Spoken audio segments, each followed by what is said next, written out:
एगो बहुत बढ़िया जीवन के कहानी बताता नहीं, प्रेरणा स्रोत सबको। लोग बोलते हैं ना कि हम किसी को प्यार करते हैं, तो क्यों पूछलस कि क्यों पूछा था कि भाई हम कितना प्यार करिले, ठीक माने कितना हमसे प्यार कर ले रहो। मान लो हम अपने बेटा से चाहे भाई से पूछ सकिले कि भाई केहू कितना प्यार करला, तो खिस्सा बता। पुरानिया लोग कहला, हमरा गांव में पुरानिया लोग कहतला एगो राजा रहले, ठीक, उनका 4 गो बेटी रहलो। तो 4 गो बेटी रहलो, तो मैंने पूछत गेले तो कहले कि भाई एबरा पूछा कि सब बेटी लोग से पूछा कि हमरा के कितना प्यार करला। बड़को से पूछलन कि कितना प्यार करलू हमरा से, तो कहली कि पापा जी हम रउआ के कोहिनूर हीरा ऐसा प्यार करिले। खुश हो गेलन।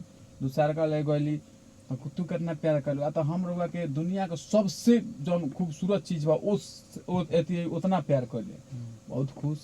तो तीसरा ले गल, तो कहला कि भाई कितना प्यार करलू, हम रउआ के प्राण से ज्यादा प्यार करिले। जब सबसे छोट लगे गईलन, तो पूछलन अपने बेटी से छोटको से कि अच्छा तू कितना हमरा के प्यार करलू, तो कहली कि पापा हमरो का नीमक कैसन प्यार कइले।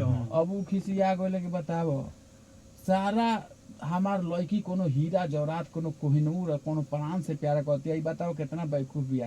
राजा के लड़की होके कहती है नीमक कैसे प्यार कइले। तो बेचारे कहलन कि ओ कहलन कि के सजा दे, हमरा के नीमक कैसे प्यार कइले, ओकरा के बेचारी कहलन।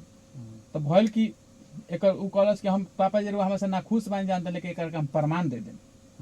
तो कहल ठीक बा, तू अगर प्रमाण दे देलू तब तो ठीक बा, आ ना प्रमाण देलू तब तो तोरा के दंड मिली।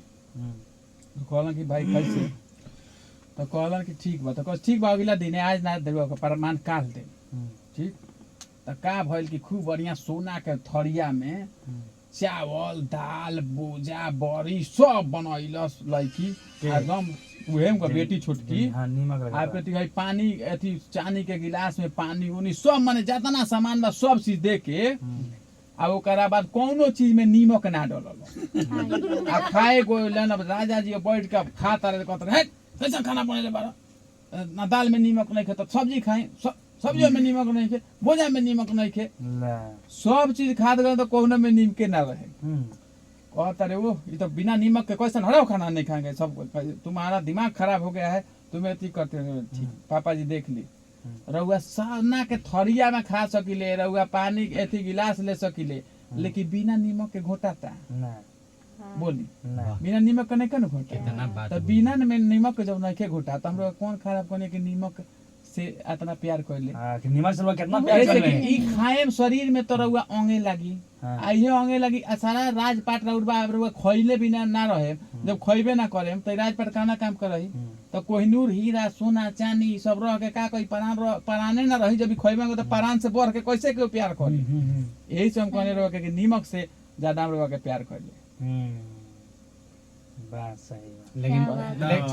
लेकिन नीमक ऐसा चीज है कि ज्यादा पड़ेला तो गलाइयो देला। कहे ना तो कहल बा नहीं, तो कहल बा कि अति सर्वत्र वर्जते, माने अति सब जगह वर्जित बा। कहे का मतलब कि नीमक अब रउरा कहे के चाहता नहीं जितना स्टार बड़ा सनती करता रहता रहुए कलाकार सम के एमे स्टार के बात कहां से आ गई, कैसे ना आगे रउरा कहनी अभी बात ही एमे स्टार के बात कहां से आ गई, कहां बात बहुत सारा कहां बात बहुत सारा ई वायरल कराइए ना बाबा लोग।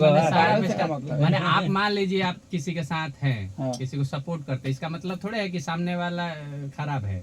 अब खराब आ नीमन के कोनो बात नहीं, वो तो आपके साथ तो खीसा कोने सब गाना वो भी तो गाया है। कहने का मतलब है कि 4 लड़की है, सबको तो कोई हीरा से प्यार कर रहा है, कोई कोहिनूर से प्यार कर रहा है, कोई परान से प्यार कर रहा है, कोई नीमक से प्यार कर रहा है। 4 लड़की का मतलब क्या कह रहा है कि वो स्टेज पर 4 गो लड़की कोई लेके जाता है तो उसको राजा की कहानी बन कहां से कहां लेके चल। ये बात गलत है। विजेंद्र जी अपना बाबा के हाल कर, विजेंद्र जी क्या शूटिंग कर जाओ तो विजेंद्र जी के बाबा बैठा रहे। बाबा इनका बड़ी मजा किया विजेंद्र जी के गाँव में। विजेंद्र जी के बाबा बहुत मजा किया, हमरा बहुत मानते थे बाबा इनके।